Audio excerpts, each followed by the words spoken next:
ઊભા ટોયલેટની જેમ તું અડધી બેહીને કસરત કરે છો. મને તો હજુ સુધી ખબર ન પડી કે આવી તો કઈ તારી ફિટનેસ એપ. હા, એ તારું સ્ક્વોટ બોર્ડ છે ને, તું મને ના શીખવાડીશ.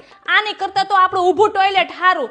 જાની ન્યા ઈ બધું કર ને, હારવાર સાફી થઈ જાય અને ટ્રેનિંગ લેવાઈ જાય અને તારું સ્ક્વોટ બોર્ડ થઈ જાય અને ઓક્સિજન કરતાંય વધારે સુગંધ ન્યા હારી આવશે ફિટનેસ એપ વાળી. તેમાં કાંઈ એવું બધું ન હોય. આ તારો ખાલી વેમ છે. તું જેવી જા તું એવી જ પાછું આવે. તારા શરીરમાં તને કાંઈ તને ફરક નહીં દેખાય.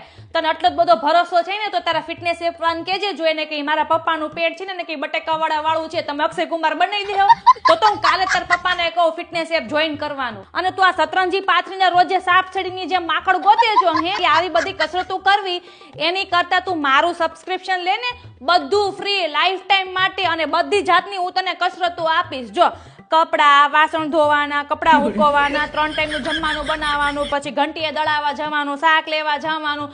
6 મહિનામાં હું તને ઘૂઘરા જેવી ન કરી દઉં. તું મને કહેજે આ તારી ફિટનેસ એપો છે ને, મારી સામે કાંઈ નથી. અને હવારમાં ઉઠીને ઓલા ઝુંબા ક્લાસમાં એવું બધું કરે છો ને, એની જગ્યા પર તું છે ને ખાલી 30 મિનિટ માટે મારું કુકર તું મને ધોઈને બતાડ. એની કરતા તને ડબલ એનર્જી મળશે.